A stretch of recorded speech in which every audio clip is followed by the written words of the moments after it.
अस्सलाम वालेकुम दोस्तों, कैसे आप लोग। उम्मीद करता हूँ आप लोग ठीक होंगे, खैर खैरियत से होंगे। दोस्तों आज मैं गाड़ी आप लोगों के लिए जो लेकर आया हूँ साफ़ सुथरी बहुत ही ज़बरदस्त गाड़ी है। ये टोयोटा करोला XLI 2012 मॉडल है। बहुत ही ज़बरदस्त गाड़ी है और ये सरकोदा के अंदर मौजूद है। आप लोग इसके मालिक के साथ रब्ता करके ये गाड़ी ले सकते हैं और बहुत ही ज़बरदस्त गाड़ी है दोस्तों। तो दोस्तों अगर आप लोगों के लेने का कोई प्रोग्राम बन जाए, आपकी जेब जो है ना वो इजाज़त दे दे और आप उसके मालिक के साथ रब्ता कर ले, तो मैं आप लोगों को बताता चलूँ कि इसके मालिक के साथ हमारा कोई लेन देन नहीं है। आपने जो भी उसके साथ करना है अपने बलबूते पे करना है, इसके हम ज़िम्मेदार नहीं होंगे।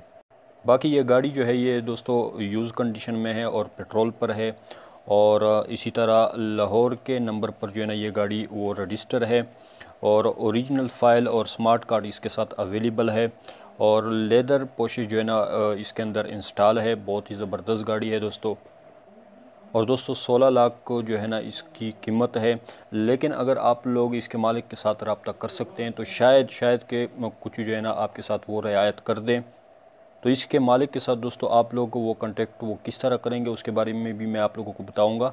तो आप लोगों ने ये करना है कि इस वीडियो के डिस्क्रिप्शन में एक लिंक है, उसके ऊपर आप लोगों ने क्लिक करना है, वहाँ से कांटेक्ट नंबर और सारा सब कुछ डिटेल मिल जाएगा। तो दोस्तों ये थी वीडियो। अगर आप लोगों को वीडियो पसंद आई है तो वीडियो को लाइक करें। मिलते हैं किसी और वीडियो में, तब तक के लिए अल्लाह हाफिज़।